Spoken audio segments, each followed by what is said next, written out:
When couples experience an empty nest or are facing retirement, sometimes it impacts their relationship.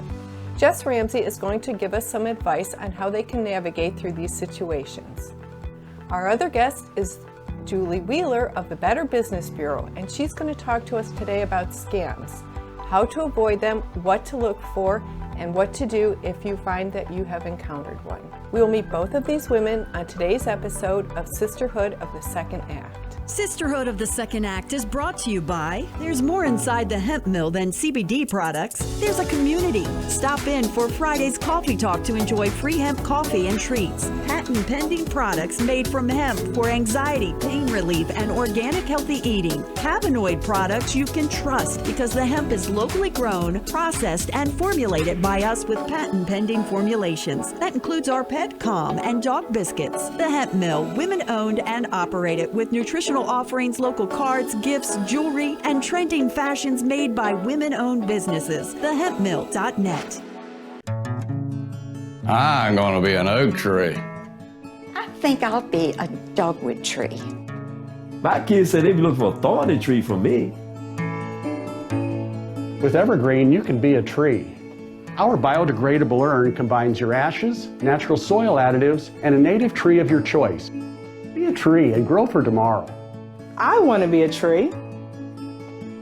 Learn more at evergreenmemorialtrust.com. See where a grateful nation remembers its heroes, and where Thomas Jefferson came to relax. Where small town charm is just down the road from big outdoor adventures. Find peace and quiet, as well as the sounds of family fun. Destination Bedford is located where the Piedmont Plateau meets the Blue Ridge Mountains of Virginia. Where ordinary ends, Bedford begins. Roanoke Studios, here's Kathy Heberle. Welcome to Sisterhood of the Second Act. I'm Kathy Heberle, and our first guest today is Jess Ramsey, who is a relationship facilitator and learning facilitator and relationship coach who helps her clients build strong relationships or find a relationship later in life for somebody experiencing a new life adventure at their age. Tell us about yourself. Sure, absolutely.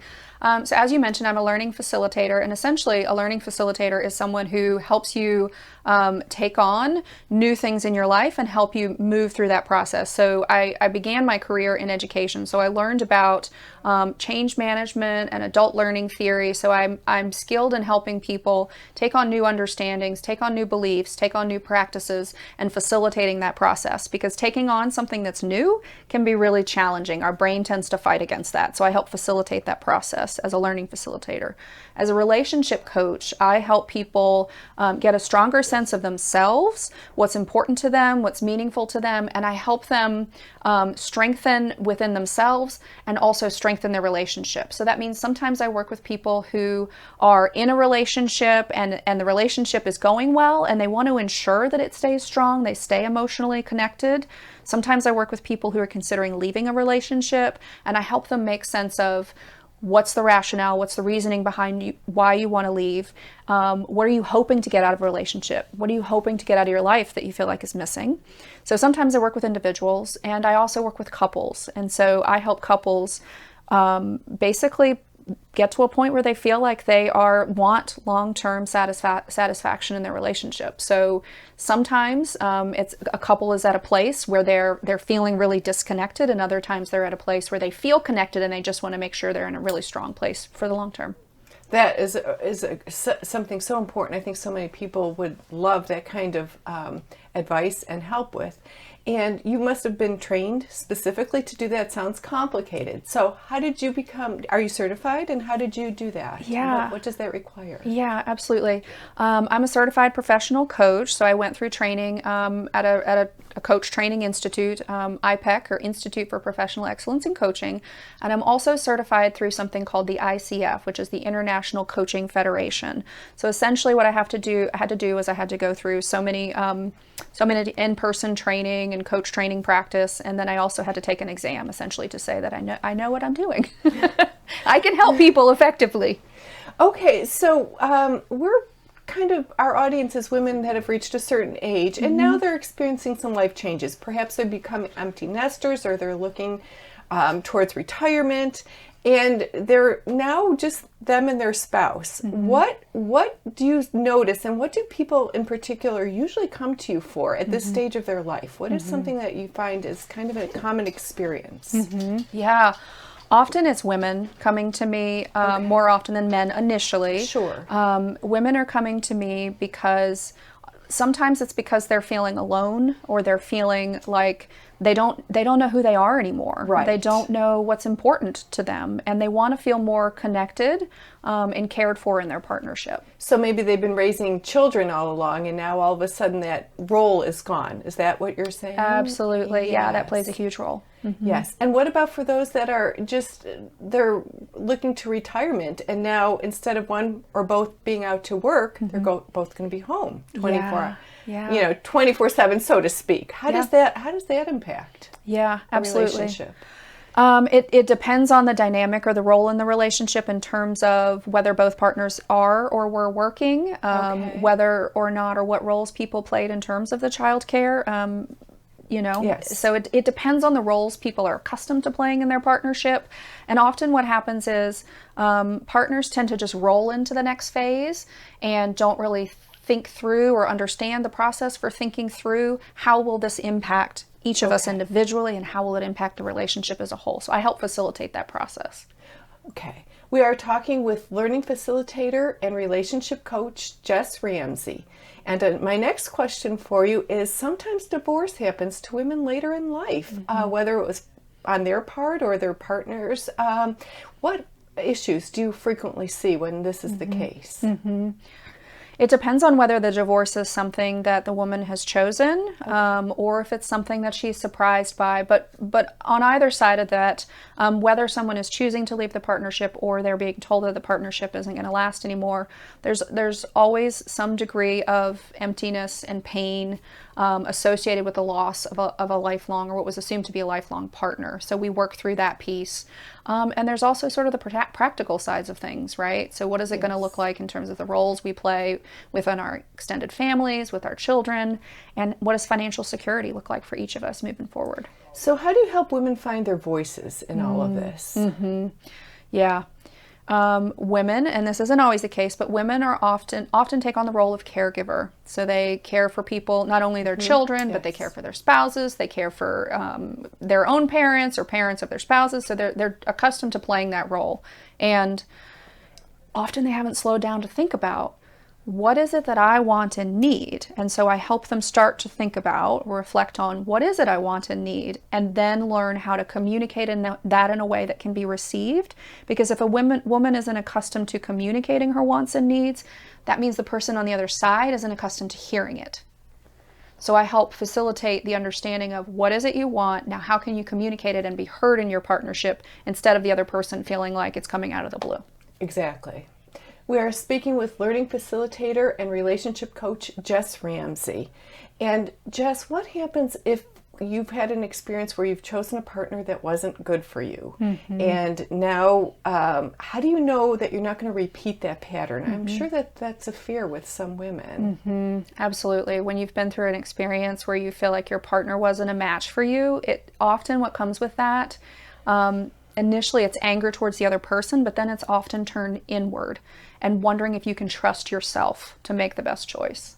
Yeah, I can understand that. So if they're coming to you and they're very insecure, how do you work with them for that? Because confidence is something you kind of have to have, right, to move forward. Are you able to help them, give them ideas and suggestions for that? Yeah, absolutely. So as a coach, what I do actually is I give someone the space to explore what already exists within them. Often they've forgotten it. They don't realize it's there. So I facilitate a conversation to help them uncover things that already exist within them.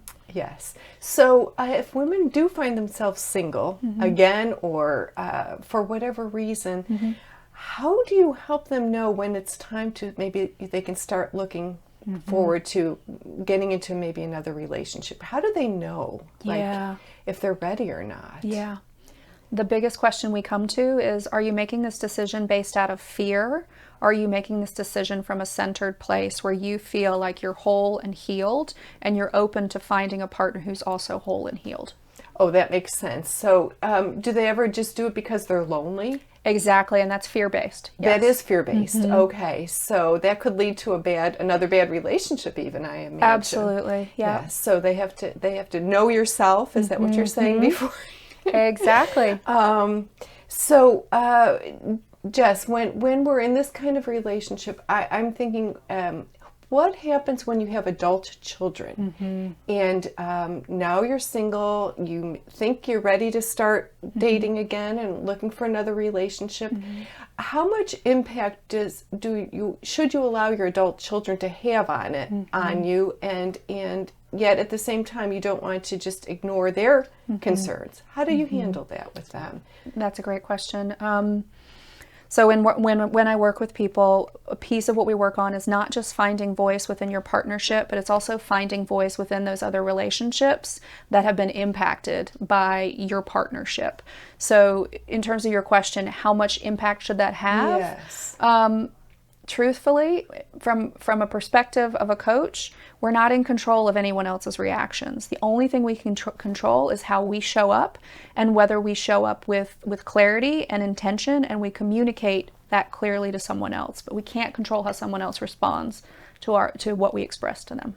That makes a lot of sense. So if you are looking for a new relationship later in life, and when somebody does it, what are some of the questions they could come to you with that you would be able to help them get through? What are some of those things that you find over and over again that women, because they've been out of this arena for so long, what do you help them do? Like, how do you help them decide how to move forward with this? How to move forward past a relationship that's ended? Yes. Yeah. Or just whether, maybe just lost a spouse, and now they feel like they're, ready to see if there's something else out there for them. What if they don't even know if it's a relationship that they want? They're not sure what they want. Can you help them with that? Yeah, absolutely. Yeah. So we start with holding a space for the pain and the emotion that exists, right? So we work through that, and then we start to look forward in terms of what do you want to experience in life?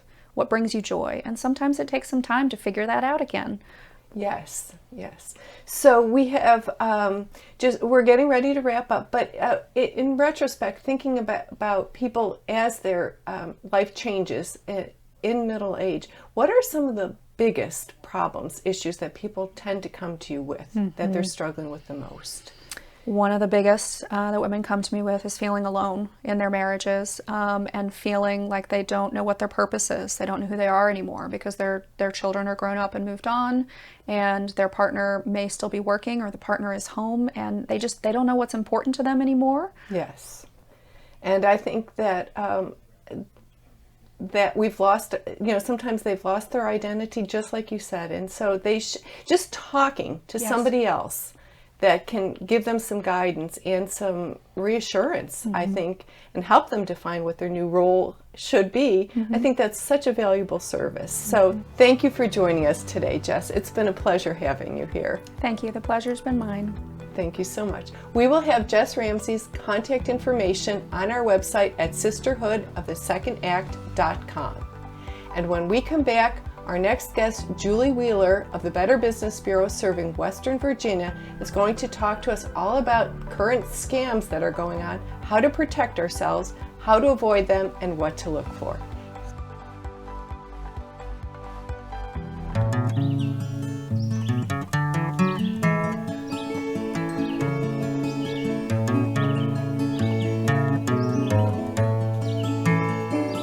Hi, Dad. Hey, son.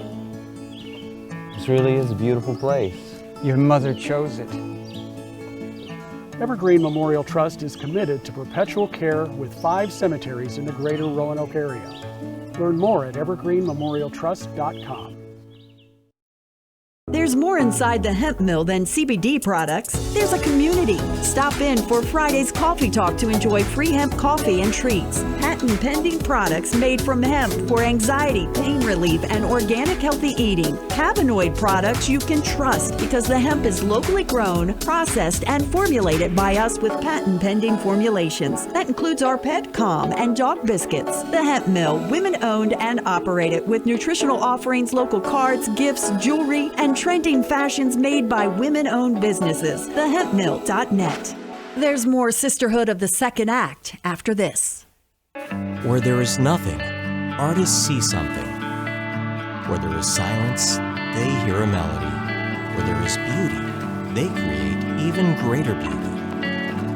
In a region known for its beautiful mountain surroundings, our vibrant arts community makes the Allegheny Highlands a more colorful place to live and visit. Our passion for the arts is endless, and it's uniquely Allegheny. Once again, from the Fox Radio Roanoke studio, here's Kathy Heberle. Welcome back to Sisterhood of the Second Act. I'm Kathy Heberle, and my next guest is Julie Wheeler, who has been president of the Better Business Bureau for over 20 years. And our talk today is going to be about educating people, especially women in the close to 50 and over, about scams. And there's so many going on these days that it's quite a concern. So, Julie, let us know some of the scams that you're seeing these days. What are you seeing? Well, some of our top scams are phishing. Explain that to women who might not even be familiar with that Phishing term. is an unsolicited email that you receive. Most of the time it'll have a link that it wants you to click on. When you click on that link, it's going to ask you for personal information. It may say it's your bank, it may say it's your credit card company. It could be related to an order or a shipment that you're supposed to receive. So they're very convincing. They use real logos, they use real layouts that these financial institutions or credit card companies use in their correspondence. So it gets your attention. But what they have in there is a link that actually takes you to a fake site. I see. Again, the fake site looks legitimate. They have all the logos, they have the right language, so you really have to pay attention. So our rule of thumb is don't click on links that come in emails that you weren't expecting. You know, if you think it's actually legitimate, right, you go and type in your bank site, your credit card company site, the shipment site, you know, whatever it may be that they're trying to get you to do, enter that directly and then try to log into your account and see if they actually need you. Or better yet, if you have a phone number on the back of your credit card, your financial institution, pick up the phone and call them and ask the question, is this legitimate? Is there a problem? Do you actually need me to provide this information? Phishing has been huge ever since email became available, and now it may come via text. And it may say, you know, we need your PIN in order to do this. I have had yes, those. And it really gets your attention. But or there's been a transaction that we're concerned about that isn't legitimate. You need to click here and verify whether you made this transaction. Don't click on links. Don't click on links. Whether it's text, whether it's email. What about institutions that we use all the time, like Amazon? Or is that also, can that be a scam? Like if you say, you know, there's a problem with shipping or something like that? Amazon is the most misused name for scams, okay? Because most people know Amazon, they may have an account, and online scams have become an even bigger target, particularly with the pandemic, with people buying online that have never bought online before. So they don't know the ropes, they don't know what to look for. But when you think about Amazon, you think, oh my gosh, just about everybody's made a purchase from Amazon at one time or another. So you get that and you think, I need to verify or update my information. Go to Amazon's site, go to use your app, access your account that way.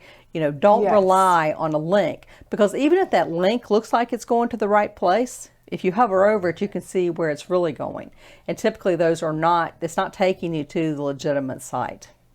Well, besides financial, what about romance? When women go online and they're looking, you know, they're a little starting to think maybe I could go on one of these dating sites or something like that. Are there scams with that as well? Absolutely. We have seen a huge uptick in romance scams. 2020 was an all-time record for losses, financial losses. Now, you don't think romance, you don't think Right. losses, but there's actually two sides to the romance scam.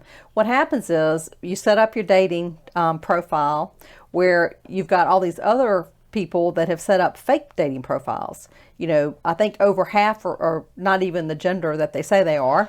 Oh, okay, or they post fake pictures. That happens even if they're not trying to financially take advantage of you. Okay, so but these fake ones are out there, and they will target a lot of time recently young widows. You know, people who've been widowed or earlier in life, who are lonely, who are looking for companionship, and they very quickly target those through their profile. They can tell.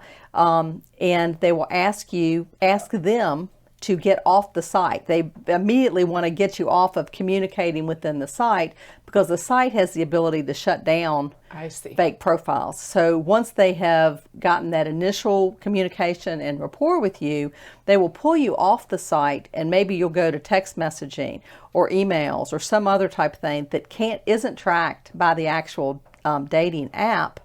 And that's when they start purporting their love for you. You're the love of their life. They've been looking for you forever. Okay, I'm sorry, but in a 6-week period, you just don't develop that.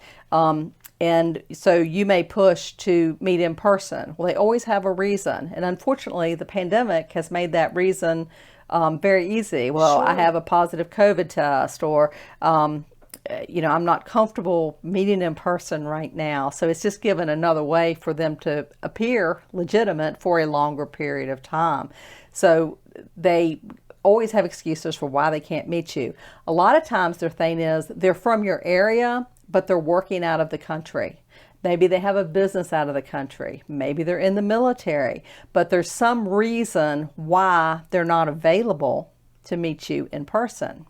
But when they finally have you, once they've hooked you and you are sure that this is your love, this is going to be your future, and you've just got to figure out a way, to be together, that's when they start with the financial hook. Okay. Oh dear. And at that point, maybe they want your credit card number so they can book a plane ticket to come see you. Maybe they want you to help them because they're in trouble. They've had an accident overseas. They can't access their own money. They have some emergency.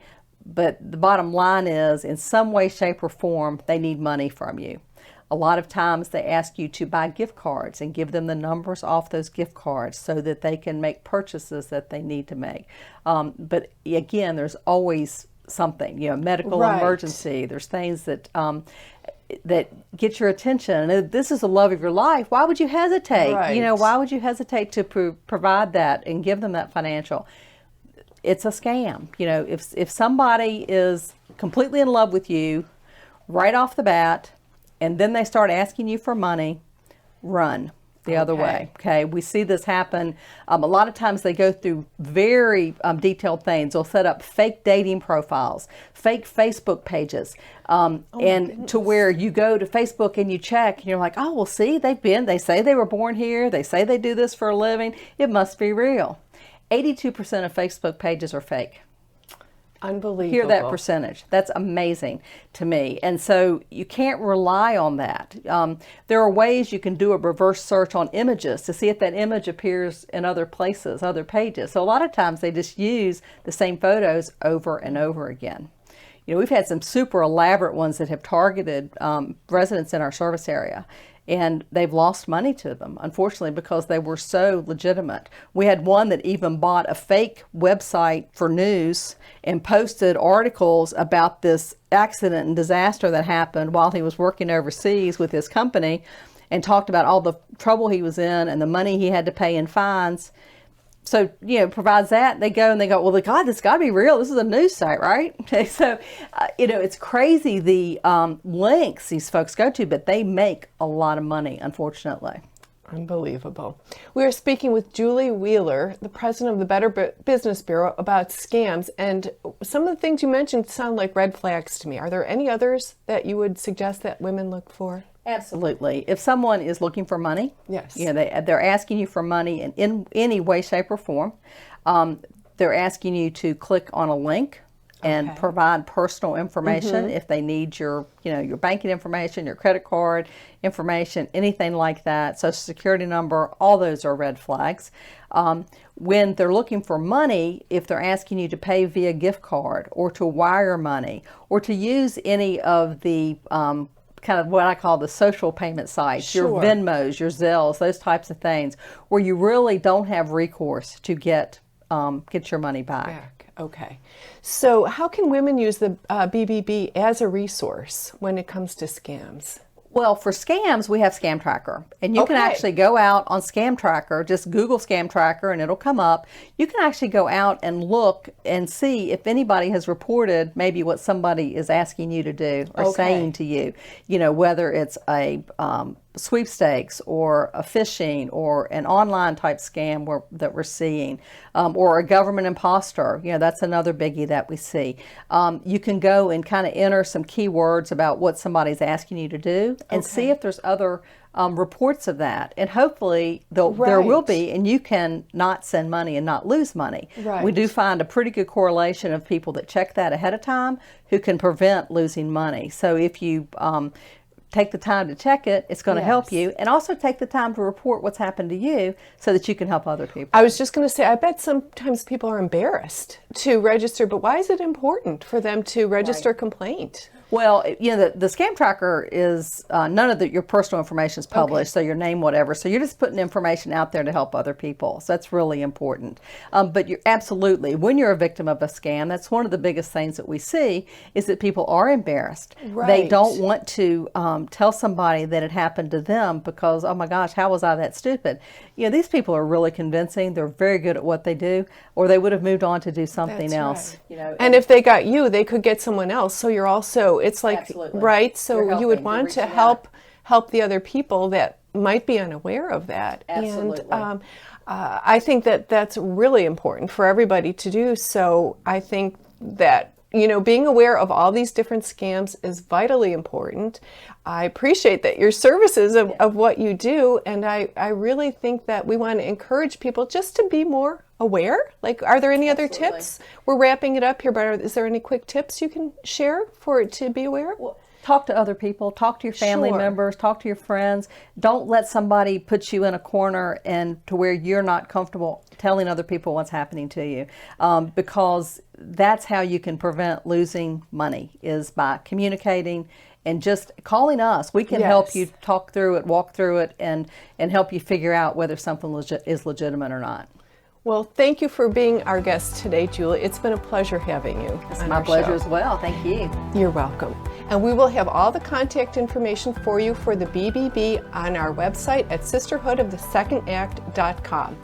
And when we come back, we're going to wrap up this show. There's more inside the hemp mill than CBD products. There's a community. Stop in for Friday's Coffee Talk to enjoy free hemp coffee and treats. Patent pending products made from hemp for anxiety, pain relief, and organic healthy eating. Cannabinoid products you can trust because the hemp is locally grown, processed, and formulated by us with patent pending formulations. That includes our Pet Calm and dog biscuits. The Hemp Mill, women owned and operated with nutritional offerings, local cards, gifts, jewelry, and trending fashions made by women-owned businesses. TheHempMill.net. I'm going to be an oak tree. I think I'll be a dogwood tree. My kids say they be looking for a thorny tree for me. With Evergreen, you can be a tree. Our biodegradable urn combines your ashes, natural soil additives, and a native tree of your choice. Be a tree and grow for tomorrow. I want to be a tree. Learn more at evergreenmemorialtrust.com. I want to thank Jess Ramsey and Julie Wheeler for being our guests today. And join us next week for another edition of Sisterhood of the Second Act.